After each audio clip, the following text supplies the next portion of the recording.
खबर दें, वजीर आजम और अपोजिशन लीडर के पास निगरान वजीर आजम का नाम तय करने का आज आखिरी रोज है। नाम फाइनल ना हुआ तो मामला पार्लिमानी कमेटी के पास चला जाएगा। सदर आरिफ अलवी ने भी आज निगरान वजीर आजम का नाम मांग लिया है। वजीर आजम ने गुज़श्ता रात इत्तेहादियों से मुशावरत की। शहबाज शरीफ ने कहा है कि निगरान वज़ीर आज़म की तकर्रुरी के लिए अपोजिशन लीडर राजा रियाज से बात हुई है, आज मजीद बात करेंगे। सदर पर भी तनकीद की, कहा अफसोस है कि सदर ने निगरान वज़ीर आज़म के तकर्रुर के लिए खत लिखा। इस तकर्रुरी के लिए 8 दिन हैं। वज़ीर आज़म ने इत्तेहादियों के साथ सीट एडजस्टमेंट करके इलेक्शन में उतरने की हिमायत कर दी। राजा रियाज साहब को दोबारा दावत दूंगा और उम्मीद की जानी चाहिए कि मामला एक अच्छे तरीके से तय पा जाए। मगर अफसोस की बात है कि सदर पाकिस्तान ने मुझे ख़त लिख दिया है और मुझे मेरे सेक्रेटरी साहब ने बताया, अब या उनकी लाइल्मी की वजह है जो कि हो नहीं सकती, इतनी लाइल्मी किस तरह हो सकती है कि उनको शऊर नहीं है, इल्म नहीं है कि ये मरला 8 दिन पर मुहित है। अगले मराइल जो हैं हम उसके लिए भी मिल बैठें, उसके लिए मशावरत करें कि इलेक्शन किस तरह लड़ना है, क्या सीट एडजस्टमेंट हम करेंगे। मैं ज़ाती तौर पर इसके बिल्कुल हक़ में हूँ कि हमें खुले दिल के साथ इसके ऊपर हमें तय करना चाहिए, क्योंकि जिस मुखालिफ को हमने देखा है वो तो पाकिस्तान को तोड़ देना उसके लिए एक खिलौने के मुतरादिफ है। मुझे बड़ी तकलीफ़ और मायूसी होती जब मैं ये सोचता हूँ और मुँह पे ये अल्फाज आते हैं।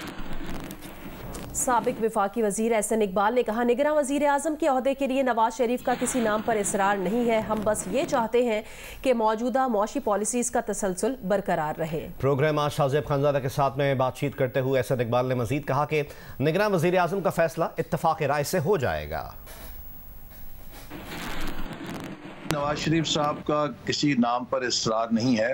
ये एक खालिसतन हुक्मरान इत्तेहाद और लीडर ऑफ अपोजिशन के दरमियान है। अलबत्ता ये बात ज़रूर मुल्क के मफाद में होगी कि जो हमने इस वक्त IMF के साथ अरेंजमेंट किया है, हमें 9 माह का ब्रीदर मिला है और ये अगला जो अरसा है इंटरिम गवर्नमेंट का, उसमें वो मोमेंटम लूज नहीं होना चाहिए, पॉलिसीज़ की कंटिन्यूटी होनी चाहिए। प्राइम मिनिस्टर और लीडर ऑफ अपोजिशन के दरमियान पहली मुलाकात हो चुकी है। वजीर आजम ने जो अपने इत्तेहादियों के साथ भी मुशावरत की है और हमारे पास अभी 2 रोज हैं जिसमें कि इंशाअल्लाह ताला ये फैसला इत्तफाक की राय से उम्मीद है हो जाएगा। देखिए, इसका तो इन्हिसार निगरान वजीर आजम के ऊपर होगा कि वो किस किस्म की अपनी काबीना चुनते हैं और पाकिस्तान के इदारों पे भी जिम्मेदारी आयद होती है कि वो किसी किस्म के पर्सनल एजेंडा से बालातर होके वो मुल्क के मफाद में फैसले करें।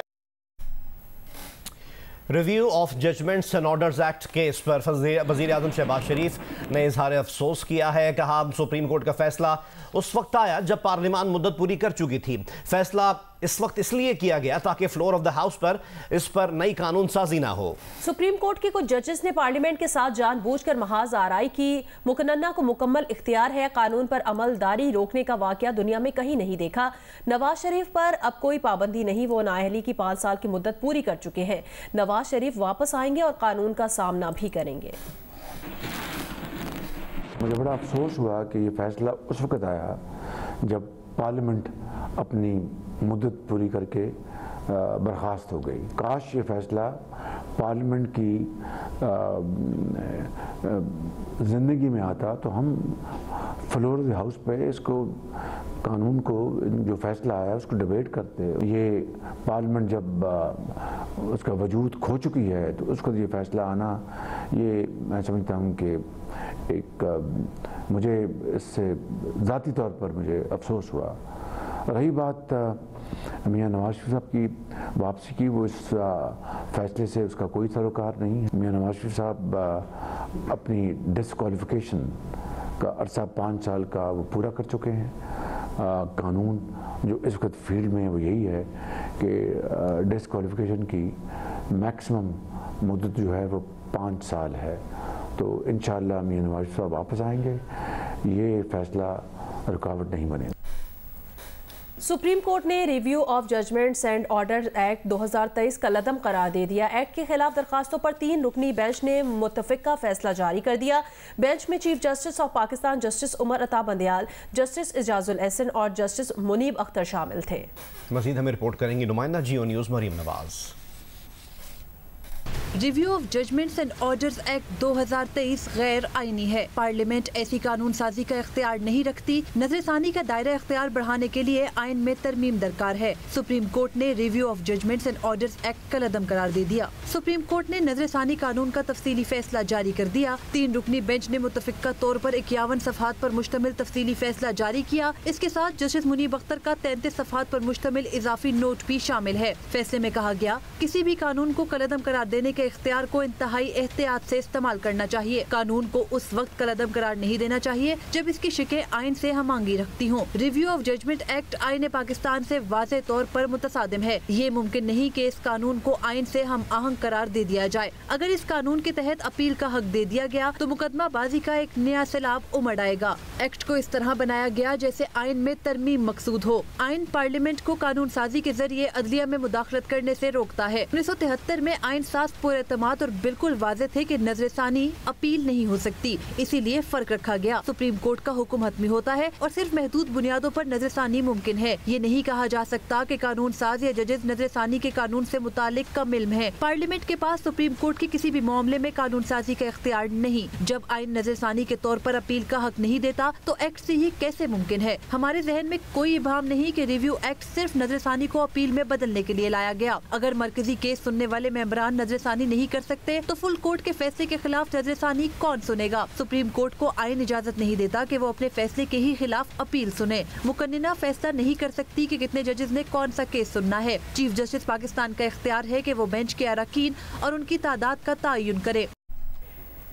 तहरीक इंसाफ की कोर कमेटी ने मुतालिबा किया है कि चेयरमैन पीटीआई को फौरी तौर पर अटक जेल से अडियाला जेल मुंतकिल किया जाए। कोर कमेटी इजलास के बाद जारी करदा इलामिये में कहा गया कि review of judgments and orders act पर सुप्रीम कोर्ट का फैसला आईनी स्कीम बदलने की कोशिशों के खिलाफ एक मौसर कदम है। अदालत उज़्मा कौमी इंतखाबात को साजिश और इल्तिवा का शिकार करने की कोशिशों का भी फौरी नोटिस ले। कोर कमेटी ने मजीद कहा कि अदालत से सजा याफ्ता नवाज शरीफ का मुल्क की सियासत में कोई मुस्तकबिल नहीं।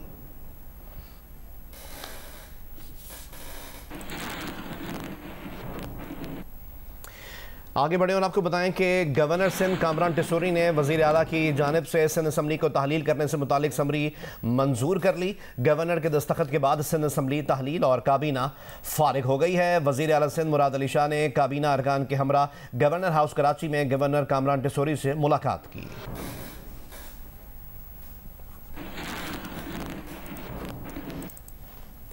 बलूचिस्तान असम्बली अपनी 5 साला मुद्दत पूरी करने के बाद आज तहलील हो जाएगी। अगर वज़ीर आला अब्दुल कुद्दूस बंजीजो ने असम्बली की तहलील ना की तो आज शब 12 बजे के बाद ये असम्बली खुद ब खुद खत्म हो जाएगी। निगरान वज़ीर आला बलूचिस्तान के लिए 4 नामों पर मुशावरत जारी है। मजीद हमें रिपोर्ट करेंगे नुमाइंदा जियो न्यूज़ नदीम कौसर।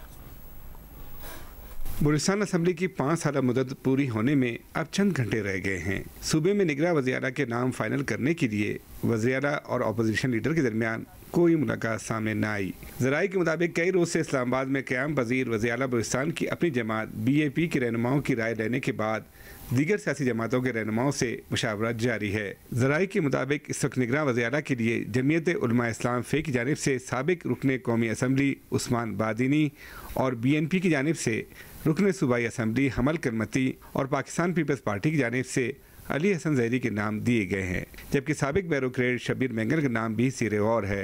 निगरान वज़ीर आला का नाम फाइनल होने के बाद 14 रुकनी सूबाई निगरान काबीना तश्कील दी जाने का इम्कान है। कैमरामैन एहसन रसूल के साथ नदीम कौसर, जियो न्यूज़, कोयटा। खैबर पख्तूनख्वा के महकमा इंतजामी उमूर ने निगरान काबीना के 25 अरकान के इस्तीफ़ों की मंजूरी का एलामिया जारी कर दिया। इस एलामिया में कहा गया कि गवर्नर ने 14 वज़रा और 11 मुशीर और मुआविनीन खुसूसी के इस्तीफ़े मंजूर किए हैं। इस्तीफ़ों की मंजूरी के बाद अब ये अरकान अपने ओहदों पर नहीं रहे। साबिक निगरान वज़रा शाहिद खटक और अदनान जलील पहले ही मुस्ताफ़ी हो चुके थे। इलेक्शन कमीशन ने सियासी वाबस्तगी रखने पर काबीना अरकान को हटाने की हिदायत जारी की थी। निगरान वज़ीर आला आज़म खान ने तमाम काबीना अरकान से इस्तीफे मांगे थे।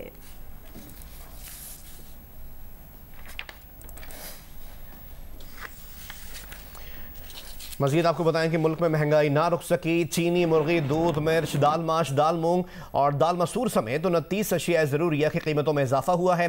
5 अशिया की कीमतों में कमी आई, 17 की कीमतें मुस्तहकम रहीं। इदारा शुमारियात की हफ्तावार रिपोर्ट के मुताबिक मुल्क में रवां हफ्ते महंगाई की शरह में 0.69% का इजाफा हुआ है। सालाना बुनियादों पर महंगाई की शरह 30.82% तक पहुँच गई है।